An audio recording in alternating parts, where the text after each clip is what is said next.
Everyone, उम्मीद करदी हां तुसी सारे ठीक ठाक होगे। आज मैं तुहानू एक इहो जे सैलीब्रिटी नाल मिलवान जा रही हां।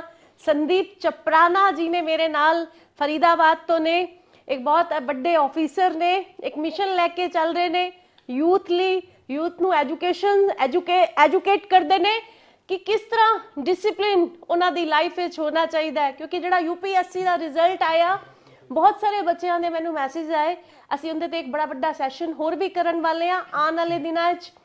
ते अज मेरे नाल संदीप चपराना जी ने मैनू मिलन आए अपने परिवार दे नाल, ते इन्हां ने मैनू बहुत कुछ दस्सिया कि एनसीसी नाल बच्चियां नू क्यों जुड़ना चाहिए और वो किस तरह बच्चियां लई फ्रूटफुल फ्यूचर विच किसी भी लाइन विच अगे जाण लई हो सकता है। ते असीं गल करदे हां हुण संदीप चपराना जी नाल। वो दसणगे तुहानू कि एनसीसी किस तरह बच्चों के जीवन विच डिसिप्लिन और उन्होंने फ्यूचर विच जो भी वो पाना चाहते हैं, किसी भी फील्ड विच जाना चाहते हैं, वो किस तरह अगे बढ़ सकते हैं। ते असीं गल करदे हां हुण संदीप जी नाल। Thank you Sandeep ji. Thank you so much ma'am. जय हिंद। सभी दर्शकगण जो भी इस वीडियो को देख रहे हैं, सबसे पहले मैं धन्यवाद बोलना चाहूँगा मनीषा मैम का, being women commissioner of Punjab state. ये हमारे लिए सौभाग्य की बात है कि हम मैम के सोशल मीडिया के माध्यम से युवा पीढ़ी को जागरूक करने में अपना योगदान दे पा रहे हैं। मैम ने बोला सेलिब्रिटी, और ये मैम का बड़कपन है। We are just a common people. हमारा उद्देश्य सिर्फ, सॉरी मैं बता रही हूँ, इनका एक यूट्यूब चैनल है रॉयल सोल्जर के नाम से, जिंदे ते है बच्चियां नू बड़ा ही एजुकेशन दिंदे ने, मोटिवेट करदे ने कि तुसी अपने कैरियर विच अपनी मंजिल नू किस तरह अचीव कर सकदे हो। एक ओ सच जो दुनिया च बहुत घट लोग होंदे ने जिहड़े तुहानू अगे वधन विच तुहाडी मदद करदे ने। ते संदीप चपराना जी उन्हां चों ने कि बच्चियां नू अपने यूट्यूब दे चैनल दे माध्यम दे नाल रॉयल सोल्जर दे नाम तो इन्हां दा चैनल है, तुसी यूट्यूब ते सर्च करना, इन्हां दे वीडियो देखना। तुहाडे लई मैनू है पूरा, मैं इस चीज़ नू पूरी गारंटी नाल कह सकते हैं कि साडे अज दे यूथ लई बहुत ही फ्रूटफुल होने वाला है। ते असीं हुण सॉरी संदीप जी, मैं तुहानू विचे इंटरप्ट कीता, ते हुण असीं संदीप जी नू सुनांगे। Thank you so much ma'am. तो दोस्तों सभी को नमस्कार, जय हिंद। सबसे पहले तो मैं बताना चाहूँगा कि मैम जो अपने कार्य क्षेत्र में कार्य कर रही हैं, being a women commissioner of Punjab state, मुझे लगता है कि बड़ा ही सराहनीय है। और ऐसे बहुत ही जुझारू कम अधिकारी देखने को मिलते हैं जो पूरे तन मन धन से जन सेवा में लगे होते हैं, और यही मैम के अंदर क्वालिटीज़ हैं। और मुझे बहुत अच्छा लगा कि मैम ने ऑफिशियली कॉल किया। हमने भी अपने ऑफिशियली मैम परमिशन ली अपने सीओ साहब से, on the behalf of national cadet core DG NCC साहब, मेरी बटालियन के जो हैं सीओ साहब, उन सबके बिहाफ पे, पूरे नेशनल कैडेट कोर के बिहाफ पे आप सभी को मैम बहुत बहुत धन्यवाद। मेरा भी सबके कि आपने लिए मौका रिगार्ड दिया है कि हम युवाओं को जागरूक कर सकें कि एनसीसी है क्या। पहले मैं अपना परिचय आपको थोड़ा सा दे दूं। I am an ANO, national cadet corps officer. We are educationist. We get commission from NCC. I am commission from national cadet corps army wing. हमारा उद्देश्य होता है स्कूल कॉलेजेस में बच्चों को एजुकेट करना, उनको सही राह पे लेके जाना। जो भी एक पैटर्न है कि एनसीसी में इनरोलमेंट आपको जब होता है तो उस बच्चे का जो कैरेक्टर का जो डेवलपमेंट है, आमतौर पे आजकल में आप देख रहे हैं कि युवा पीढ़ी, बच्चे, पेरेंट्स बहुत पैसा भी खर्च करते हैं, बच्चे अच्छे अच्छे स्कूलों में भी जा रहे हैं, बड़े स्कूलों में जा रहे हैं, लेकिन एक बच्चे के अंदर एक भावना भाईचारे की, एकता और अखंडता की, एक डिसिप्लिन लाइफ की जो भावना है, वो एनसीसी मुझे लगता है कि बहुत अच्छे स्तर पे बच्चों में कूट कूट के भरता है। आपको इसके लिए करना क्या है? आप सोचें, काफ़ी मैं देखता हूँ, मुझे लोग बोलते हैं हमारे इंडिया में एक ऐसा कल्चर होना चाहिए कि हमको आर्मी ट्रेनिंग मिले जो इमरजेंसी पे आने पे हम देश के लिए कुछ कर सकें। तो मैं बोलना चाहूँगा कि देश के लिए कुछ करने के लिए सिर्फ यूनिफॉर्म पहनने की ज़रूरत नहीं है। एक आम नागरिक अपने स्तर पे बहुत कुछ कर सकता है जिसके बारे में शायद कोई कल्पना भी ना करे। आम लोग जिन्होंने वर्दी नहीं पाई वो भी बहुत अच्छा कार्य करते हैं। तो ऐसा मत समझिए कि यूनिफॉर्म पाओगे तभी आप देश के लिए कुछ कर पाओगे। तो हम बात करते हैं कि एनसीसी में आप इनरोल होंगे कैसे, नेशनल कैडेट कोर कैसे कर सकते हैं। गर्ल्स और लड़कियां भी जी, और बॉयज भी, ये दोनों कैसे अपने आप को, अगर कुछ स्कूल्स में संदीप जी ये कोर्सेज ही नहीं होते, मुझे लगता है कहीं ना कहीं कुछ गवर्नमेंट स्कूल्स में भी नीड है, जो बच्चों के अंदर पैशन है, करना चाहते हैं तो नहीं है। तो आप बताइए हमारे बच्चों को कि कैसे ज्वाइन कर सकते हैं, और कैसे अगर हमारे पंजाब के बच्चों को गाइडेंस की जरूरत है, देश सेवा की भावना है उनके अंदर, वो कैसे ज्वाइन कर सकते हैं। देखिए, सबसे पहले तो आपको अपने स्कूल में पता करना पड़ेगा। यदि आप स्कूल में पढ़ रहे हैं तो आपकी जो मैम जो उम्र है वो 12 वर्ष है। अच्छा। 12 वर्ष कम से कम आपकी उम्र होनी चाहिए, और 18.5 वर्ष से 12 के बीच होनी चाहिए। तो एनसीसी में मैम क्या है कि this is categorized in 3 parts. Okay which is one age certification exam. जब हम एज सर्टिफिकेशन एग्जाम की बात करते हैं ओके तो बच्चा जो 8वीं क्लास में पढ़ता होना चाहिए और उसकी उम्र जो है 12 साल होनी चाहिए, कम से कम 12 का पूरा होना चाहिए, देश का नागरिक होना चाहिए, उसका कैरेक्टर अच्छा होना चाहिए, कोई क्रिमिनल केसेस ऐसा ना हो, भारतीय नागरिक हो, ओके और नेपाल की नागरिकता भी इसमें मेंशन की गई है। ओके तो एक गुड मॉरल कैरेक्टर होना चाहिए एक स्टूडेंट का, कोई आपराधिक मामले में ना लिप्त हो वो। तो ऐसे बच्चे अपना फॉर्म भर सकते हैं। अपने स्कूल से पहले अप्रोच करेंगे कि आप जो स्कूल में पढ़ रहे हैं क्या वहाँ पे एनसीसी है। ओके अगर है तो वहाँ पे एक एनोज होते हैं, associate national cadet corps officer. Okay तो उनसे आप पता करें कि आप कैसे एनसीसी ज्वाइन करेंगे। यूजुअली जो एनोज है खुद ही अपने आप वो वैकेंसीज ओपन करते हैं, रिक्वायरमेंट के हिसाब से ओपन वैकेंसीज में बच्चों को नोटिफिकेशन भेजते हैं, बच्चा के इनरोलमेंट में फिर पार्टिसिपेट करते हैं। तो आप जाके पता कीजिए। यदि आपके स्कूल में नहीं है तो आपके नियरेस्ट जो स्कूल होते हैं, कई बार क्या होता है कि फॉर एग्जांपल एक डिस्ट्रिक्ट में 100 स्कूल हैं, 100 में से 10 में ही एनसीसी है। ओके अब फॉर एग्जांपल एक स्कूल के पास 50 सीट होती है एक साल में, 50 या 25। ओके अब ओके हो सकता है कि उनके स्कूल में कोई 50 सीट इनका पूरी वो नहीं हुई। फिक्स होता है कि इन बच्चों को ले सकते हैं, कोई जी। इसकी कंडीशंस होती हैं कि कौन जी। बच्चे, ऐसे जी कुछ होती है जी मैम, कंडीशन यही है जैसे मैंने आपको बताया, भारतीय नागरिक हो, कैरेक्टर बच्चे का अच्छा हो, कोई उसका क्रिमिनल बैकग्राउंड ना हो, ऑब्वियसली बच्चों का तो होता भी नहीं है।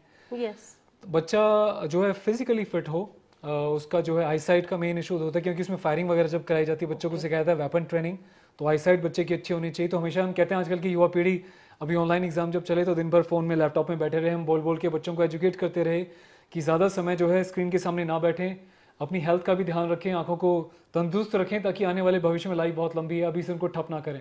तो आईसाइट का भी होना बहुत अच्छा ज़रूरी है। तो जब आप इस सिलेक्शन प्रोसेस के थ्रू जब पार करते हैं, आपको इनरोलमेंट फॉर्म आप भरते हैं, तो आपके जो एनओज हैं, जो आपका वहाँ पे नियरेस्ट बटालियन के जो सीयू हैं, जो कंसर्न वहाँ स्कूल्स का जो बटालियन है, वो आपको प्रूव करते हैं कि yes he is enrol, he is fit for the selection. उसके बाद मैम उनका कोर्स स्टार्ट होता है। जैसे स्कूल में आपकी हिंदी, मैथ्स, ज्योग्राफी, साइंस पढ़ाई जाती है, ऐसे फिर आपके जो एनओज हैं, हम लोग वहाँ पे स्कूल कॉलेजेस में बच्चों को वो सिलेबस पूरा कराते हैं, जिससे उनकी पढ़ाई बिल्कुल प्रभावित नहीं होती। उनका सेपरेट एक पीरियड होता है, नंबर ऑफ पीरियड्स होते हैं कि हफ्ते में इतने पीरियड्स हैं, बच्चे ये सीखेगा। उसमें आपका जो है ड्रिल होती है, उसमें आपका बाकी सिलेबस होता है, डिसिप्लिन के बारे में बहुत सब चीज़ें बताई जाती हैं, सोशल अवेयरनेस के बारे में। सोशल अवेयरनेस के बारे में हम बात करें तो ये कोई बोर्ड पे लिखा हुआ सिर्फ लेटर नहीं कि सोशल वर्क, बच्चे के अंदर से एक भावना आनी चाहिए कि मुझे, मैं रास्ते में जा रहा हूँ तो रास्ते में कोई मुझे पेपर पड़ा दिखाई दे गया तो ये ना सोचूं कि सड़क पे पड़ा हुआ उठा के इनिशिएटिव ले, उसको डस्टबिन में डाले। कोई गलत काम कर रहा है उसको एजुकेट करे कि आप ये गलत करें, इसको सही करें।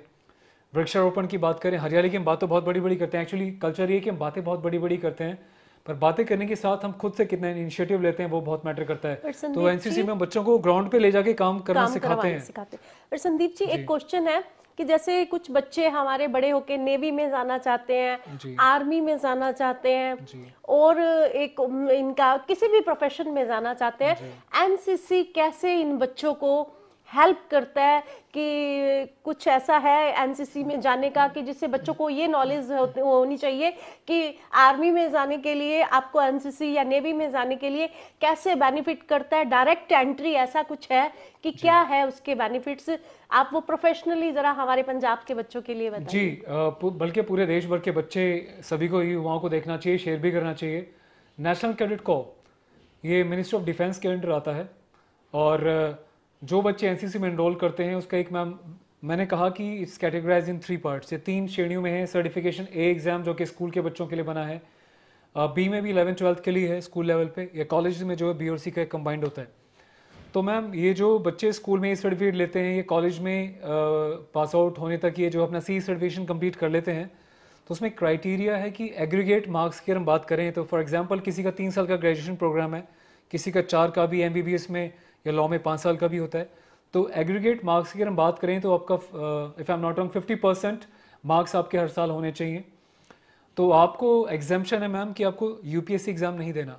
अच्छा, यूपीएससी एग्जाम नहीं देना, नहीं देना। ਇਹ ਬੜੀ ਵੱਡੀ ਗੱਲ ਜੇ ਬੱਚਿਆਂ ਲਈ ਕਿ ਤੁਹਾਨੂੰ यूपीएससी एग्जाम नहीं देना। ध्यान ਨਾਲ ਸੁਣਨਾ, ਕਿਉਂਕਿ ਪਿੱਛੇ यूपीएससी ਦਾ ਜਿਹੜਾ ਰਿਜ਼ਲਟ ਆਇਆ ਹੈ ਉਹਦੇ ਤੇ ਅਸੀਂ ਆਉਣ ਵਾਲੇ ਦਿਨਾਂ 'ਚ ਇੱਕ ਸੈਸ਼ਨ ਕਰਨ ਵਾਲੇ ਆ, ਹੋਰ ਬੱਚਿਆਂ ਦੀ ਬੂਸਟਰ ਕਰਨ ਲਈ, ਉਹਨਾਂ ਨੂੰ ਬੂਸਟ ਕਰਨ ਲਈ, ਉਹਨਾਂ ਦੇ ਅੱਗੇ ਮੋਟੀਵੇਟ ਕਰਨ ਲਈ। ਤੇ ਸੰਦੀਪ ਜੀ ਦੀ ਗੱਲ ਨੂੰ ਧਿਆਨ ਨਾਲ ਸੁਣੋ ਕਿ ਤੁਹਾਨੂੰ ਕਿਸ ਤਰ੍ਹਾਂ ਐਨਸੀਸੀ ਨਾਲ ਜੁੜਨ ਨਾਲ ਤੁਹਾਨੂੰ ਇਹਦੇ ਬੈਨੀਫਿਟਸ ਹੋ ਸਕਦੇ ਨੇ। जी, जब मैंने बात करी यूपीएससी की तो मैम एसएसबी का जो इंटरव्यू होता है आर्म फोर्सेस के सिलेक्शन के लिए, तो उसमें पहले यूपीएससी एग्जामिनेशन पास करना होता है। तो एग्जाम्प्टेड है उन बच्चों के लिए जो सी सर्टिफिकेट होल्डर्स हैं, लेकिन इसमें एक कंडीशन और भी है। पहले मैंने मेंशन किया कि 50% एग्रीगेट मार्क्स होना चाहिए।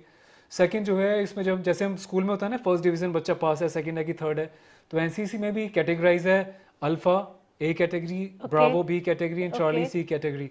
तो हम देखते हैं कि अल्फा मतलब डेडिकेशन से इसने पूरा एनसीसी सीखा है, पूरा मिलिट्री ट्रेनिंग जो उनको सिखाई गई है, तरतीब से बच्चे ने समझा है, वेपन ट्रेनिंग करा है, ड्रिल अच्छे से किया है, तो तमाम चीज़ें अच्छा की, अल्फा ब्रावो लेकर आया है। तो इसमें प्रेफरेंस दिया गया है एग्जाम्पशन के लिए कि अल्फा और मिनिमम ब्रावो आपके पास होना चाहिए।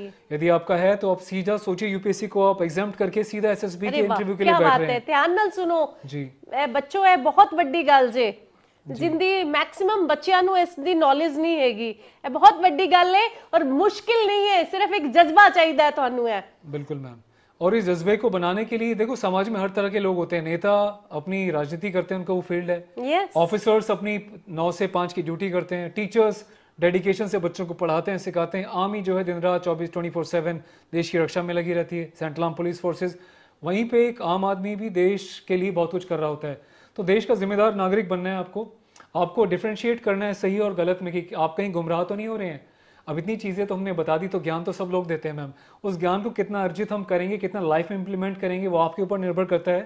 कि आप फ्री टाइम में आप जो है अपने टाइम को कैसे यूटिलाइज करते हैं। आप अच्छे लोगों के साथ, मनीषा मैम के चैनल के साथ आप जुड़े हुए हैं, इनके सोशल मीडिया प्लेटफॉर्म पे, फेसबुक पे आप अच्छी बातें मैम बताती हैं, देश हित में बातें करते हैं, युवाओं के बेनिफिट में बातें बताती हैं। अच्छे लोगों के साथ आप जुड़ रहे हैं, या फिर आप तमाम ऐसी चीज़ों के साथ जुड़ रहे हैं जो कि बिल्कुल भी यूज़फुल नहीं है आपके लिए, आपको गुमराह कर रही है, आपको भटका रही है। तो आपको डिसाइड करना है कि आप पड़ोस में एक अच्छे व्यक्ति की बात सुनना चाहते हैं, परिवार में अच्छे व्यक्ति की बात सुनना चाहते हैं, जो समाज में एक बड़े ओहदे पे हैं, छोटे ओहदे पे हैं, जो अच्छी बातें बता रहे हैं, आप उनकी बात सुनकर उनको फॉलो करते हैं। वो आपके ऊपर डिपेंड करता है। हमारा उद्देश्य है आपको अच्छी बातें बताना, आपको अच्छी राह दिखाना। अब मैंने बोला कि आप इस राह पे जाइए तो आपको एक अच्छा स्पॉट मिलेगा। एक तरफ झाड़ी है, कांटे हैं, खाई है, वहाँ पे वो मैं आपको बता रहा हूँ, लेकिन आपको डिपेंड करता है आप जाना कहाँ चाहते हैं। तो थैंक यू पंजाब, बहुत मैनू आज खुशी हो रही है कि मैं संदीप चपराना जी नू यूपीएससी ਦੇ ਰਿਜ਼ਲਟ ਤੋਂ ਬਾਅਦ ਜਿਹੜੇ ਬੜੇ ਸਾਰੇ ਬੱਚਿਆਂ ਦੇ ਮੈਸੇਜ ਆਏ, ਕਾਲ ਆਈ ਕਿ ਮੈਂ ਇਹਨਾਂ ਨੂੰ ਆਫੀਸ਼ੀਅਲੀ ਕਾਲ ਕੀਤੀ, क्योंकि मैं खुद 8th स्टैंडर्ड तक एनसीसी ਦੇ ਨਾਲ जुड़ी रही हां। देखो यही जज्बा है एनसीसी का कि मैम ऑल जो है एनसीसी कैडेट रह चुकी हैं। वो जो जील है, जो जिंदा दिली है, वो जो जोश है काम करने का, वही कूट कूट के भरा जाता है एनसीसी कैडेट्स के अंदर, जिसकी झलक बहुत बेहतर तरीके से आप मैम के अंदर देख सकते हो।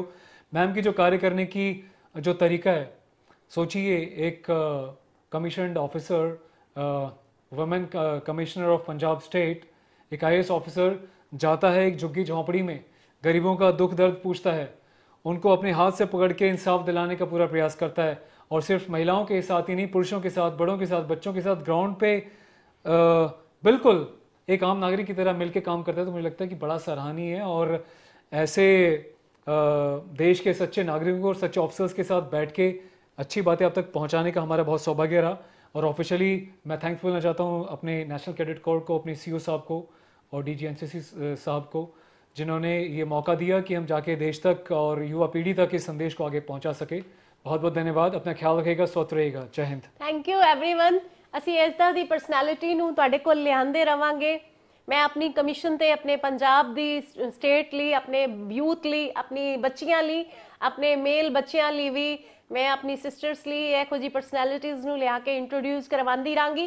ਤੁਹਾਡੀ ਜੋ ਵੀ ਕੁਝ ਕੁਆਰੀਜ਼ ਹੋਣ, ਕੁਐਸਚਨ ਹੋਣ, ਇਹਨਾਂ ਦਾ YouTube ਚੈਨਲ ਹੈਗਾ ਰਾਇਲ ਸੋਲਜਰ ਦੇ ਨਾਮ ਤੋਂ, ਤੁਸੀਂ ਉੱਥੇ ਇਹਨਾਂ ਦੇ ਨਾਲ ਡਾਇਰੈਕਟ 1-to-1 ਇਹਨਾਂ ਤੋਂ ਹੈਲਪ ਲੈ ਸਕਦੇ ਹੋ, ਮੈਨੂੰ ਭੇਜ ਸਕਦੇ ਹੋ।